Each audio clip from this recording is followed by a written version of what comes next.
Jakob Ingebrigtsen, one of the best runners to ever live really. He's got 2 Olympic golds, 2 world champs golds, and I think 4 world records. So he's the real deal. And I'm a nutritionist, I do track and field, and I wanted to kind of outline what these high-level athletes are actually eating compared to what you see these kind of gym bros you see on social media eating, because there's a bit of a difference, and we'll get into that, but let's just make a start. Now we're gonna make a video about what I eat. Apparently there's a lot of people wondering. Of course, every day is not necessarily the same, but ideally we'll go through meal by meal today.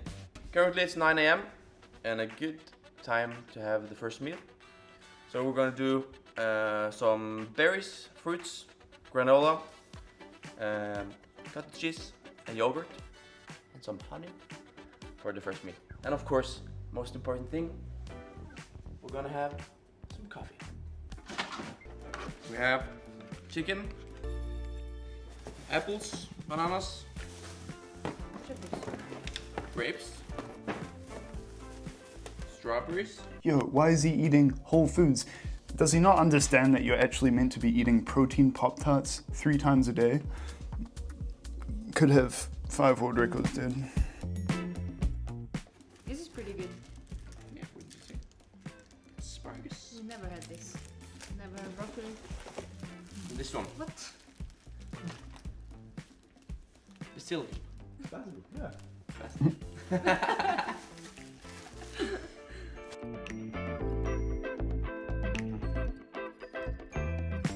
have garlic. We have some protein bars, avocado, and kiwis. Everything else I'm served. I haven't even put the granola on yet. Look at it.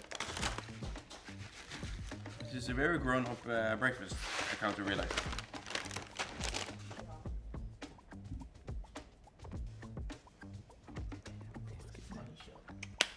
All right, breakfast complete. Now, you will never see a gym bro eating this, but why is this actually a great choice for Jakob? Well, there's a few reasons.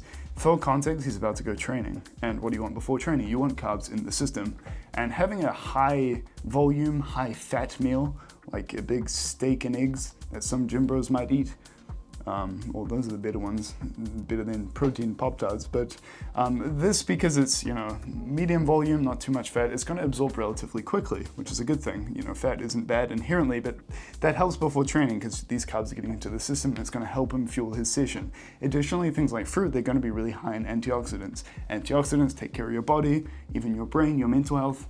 But it's actually interesting, your slow twitch fibers, which we use for distance running like Jakob does, are actually less resilient to inflammation. They have more inflammatory cytokine receptors, which is interesting because that means they're less resilient to, say, fast food or trash food. And these antioxidants will help protect his muscles against damage, because that's really important for distance runners to keep those type 1s working, because otherwise you don't run very well.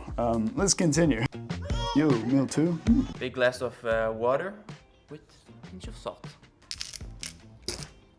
Good way of keeping staying hydrated. People are afraid of salt.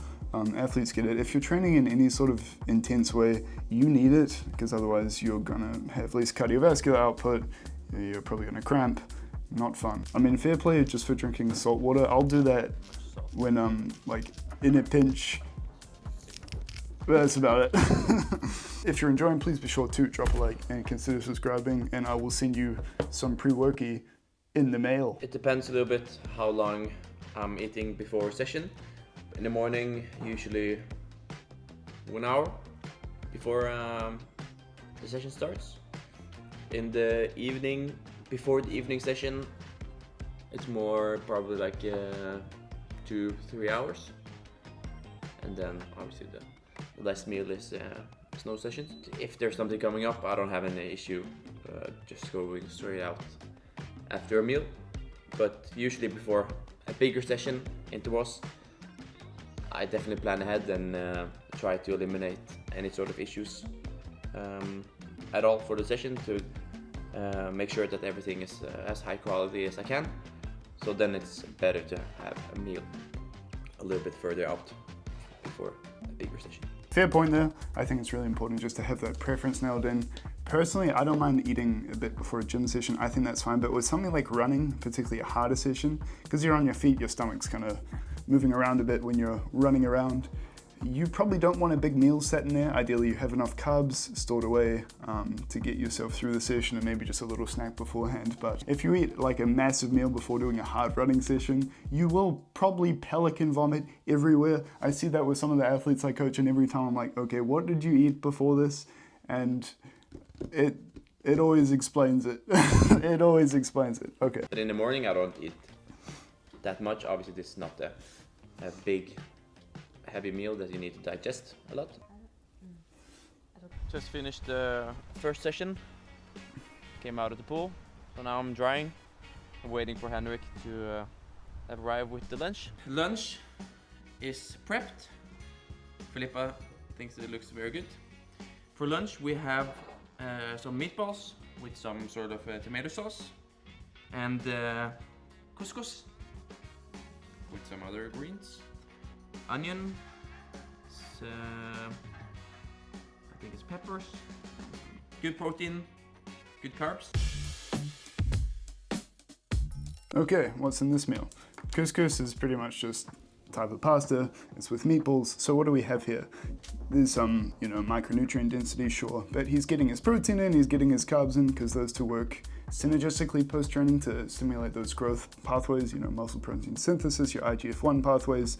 Good stuff, that's kind of what you want. He's pouring out some juice there too. Insulin sensitivity is very high after training, so sugar after training isn't too bad. I don't really mind that. Again, decent micronutrient density here. There's nothing wrong with this, and again, it's just like mostly decent foods, so no complaints there. It's just like simple. He's abiding by the laws of sports nutrition. It's not that hard, but I just don't see it done well that often. So we have Elizabeth prepped some potatoes, and we're gonna have corn and some different vegetables and meat, burgers and some more meat, and also chicken. Red bell pepper is absolutely sky high in vitamin C, another antioxidant. Good stuff. Today is a very good barbecue. This is not every day, but today we're definitely celebrating life. So we have a little bit of everything. Vegetables, good fiber and potatoes, and a lot of good protein. Cow, pig, chicken, and vegetables, all at the same time. Perfect. What do we have here? What do we have here? What? Now we have some beef, we have some chicken, we have a couple of different burgers, corn, some different vegetables, peppers, onion, and asparagus. We have Elizabeth's amazing salad, avocado cucumber mix, and we have some potatoes. My mouth is watering. I'm really looking forward to this. That's a day of eating. So that barbecue there, mostly just whole foods. The one thing I would say, this is generally a pretty good deal. For someone of his caliber of running, I'd expect to see a bit more carbs during dinner. What's the goal of dinner? It's far away from training in his case because he trained before lunch, so he's not in dire need of certain things as far as sports nutrition is concerned. He'd be more concerned with just getting some protein in, restoring glycogen stores with some carbs, going into the next day. So I'd expect when he's actually training a bit harder, he's a bit injured here, so his training would be at kind of not full intensity. So usually he'd probably be chowing down on a bit more carbs. There was some bread, potatoes have carbs, but I wouldn't say high carb dense source. So I'd probably see that if he was training with full intensity, right, just to restock and get ready for the next day. But overall, compare this to some of the gym bro videos I've done, and I've done a few of these with diet reactions and kind of analyses. He's not autistic about getting his macros in. He's targeting whole foods. He's getting his carbs before training, his carbs and protein post training, getting some antioxidants in. It's just good stuff. He's not, as I said, he's not getting so fixated on these weird numbers and things. He's not chowing down on protein Pop-Tarts like some of these other guys are. So it's just good stuff. And the funny thing is, doing this sort of diet probably takes less time in planning. It's just a bit simpler, and it's way more effective, not just for training, but for health too, and probably mental health in the long run too. between just the quality of the food and also the fact that you're not being a bit neurotic about it. But anyway, that's been me. Let me know what you think below. Here's some other diet reactions here if you did enjoy this one. I will see you in the next video.